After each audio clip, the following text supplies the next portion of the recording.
এই মহল্লাবাসী সকলে বলেছিল যে হ্যাঁ উনি এই মহল্লার ইমাম সাহেব। ওনার চেয়ারটাকে আমাকে দিয়ে বলতেছে যে হুজুর আপনি এখানে বসেন।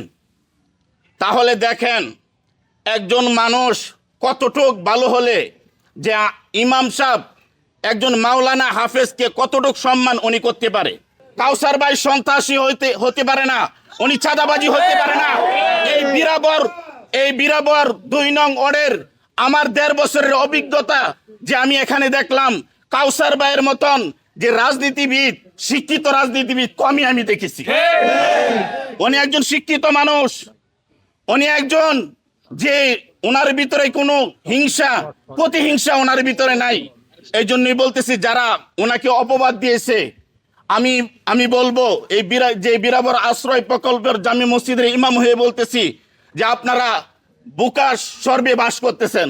যে সর্বোচ্চ অ্যাকাউন্টিং ডিপার্টমেন্ট তার হাতে চলে, সে সর্বোচ্চ শিক্ষিত লোক হয়ে ওইখানে চাকরি করে।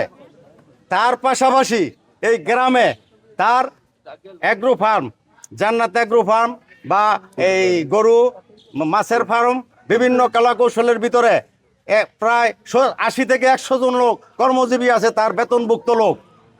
এখানে এই যে কুরবানির ঈদ চলছে, তার মিনিমাম 100 গরু আছে নিজস্ব কিনা। এই গরু কিনা সে লালন পালন করে ঈদের মধ্যে বিক্রি করে। সে কোনো চাঁদাবাদ এই ধরনের চিন্তা ভাবনা, যে উদ্দেশ্য প্রণোদিতভাবে একটা উদ্দেশ্য হলো আপনারা এখানে আসেন, আসে দেখে যান। এই গ্রামবাসী সবাই স্বতঃস্ফূর্তভাবে এখানে আসছে।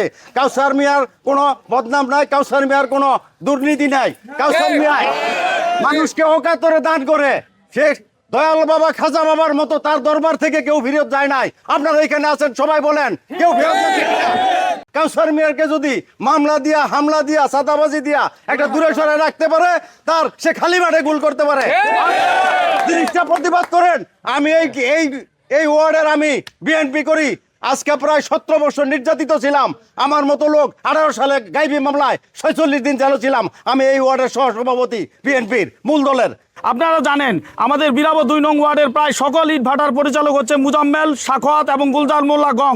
তাদের আধিপত্য টিকিয়ে রাখার জন্য অন্যায়ভাবে জোরপূর্বক তারল বীরাবর দরিদ্র অসহায় সংখ্যালঘু মানুষের জমি দখল করে মাটি কেটে বিশাল খাত তৈরি করে, যার বিরুদ্ধে স্থানীয় ভূমি অফিসে অসংখ্যবার এলাকাবাসী অভিযোগ দাখিল করেছে।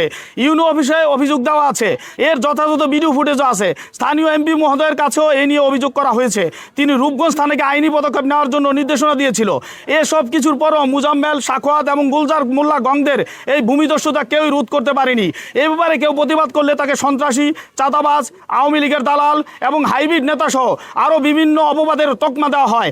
আমার বিরুদ্ধে বিভিন্ন ষড়যন্ত্রমূলক প্রচার প্রচারণা অব্যাহত রেখেছে, যা প্রতিহিংসাপরায়ণ, উদ্দেশ্য প্রণোদিত এবং পূর্ব পরিকল্পিত, এবং ইহা কোনোভাবেই সত্য নয়। উপরন্তু এই ঘটনা ভিন্ন খাতে প্রবাহিত করার জন্য আমার বিরুদ্ধে মিথ্যা মামলা দায়ের করেছে, যাহা আদালতে তদন্তনাধীন। আরও কয়েকটি মিডিয়াতে একটি ভিডিও দেখতে পাই যা সাম্প্রতিক ঘটনা বলে উল্লেখ করেছে। উল্লেখ্য, সোশ্যাল মিডিয়াতে প্রচার হওয়া ভিডিওটি মূলত 2024 সালের 5ই আগস্টের গণ অভ্যুত্থান পরবর্তী স্বৈরাচারের বিরুদ্ধে গণমিছিলের একটা অংশ ছিল, যা কাঞ্চন পৌরসভার 2 নং এবং 3 নম্বর ওয়ার্ডের বিএনপি ও সহযোগী অঙ্গ সংগঠনের সমস্ত নেতাকর্মীরা এটাতে অংশগ্রহণ করেছিল। এই মিছিল থেকে ফেরার পথে এই ভিডিওটি রেকর্ড হয়। ভিডিওটি রেকর্ড করেছেন আমারই এক মামাতো ভাই অলিউল্লাহ, যিনি বর্তমানে সৌদি প্রবাসী। উনি এই ঘটনাটি ফেসবুকে দেখতে পেয়ে উনি ফেসবুকে লাইভ করেছেন এবং এর ভিডিও আমাদের সরবরাহ করেছেন, যেটা আপনাদেরকে আমরা সরবরাহ করব। উনি এই ঘটনার তীব্র নিন্দা জ্ঞাপন করেছেন। আমরা এমত অবস্থায় উক্ত বিষয়টি আমার দৃষ্টিগোচর হলে আমি তাৎক্ষণিক সিদ্ধান্ত নেই সমস্ত বিষয়গুলো সবার সামনে উন্মুক্ত করার জন্য। আমি আশা করব আপনারা সবাই সত্য এবং বস্তুনিষ্ঠ সংবাদ পরিবেশনের মাধ্যমে এই কয়েকদিনের বীরাবর এলাকায় যে ঘটনাগুলো ঘটে গেছে তার সত্যতা জনগণের সামনে তুলে ধরবেন।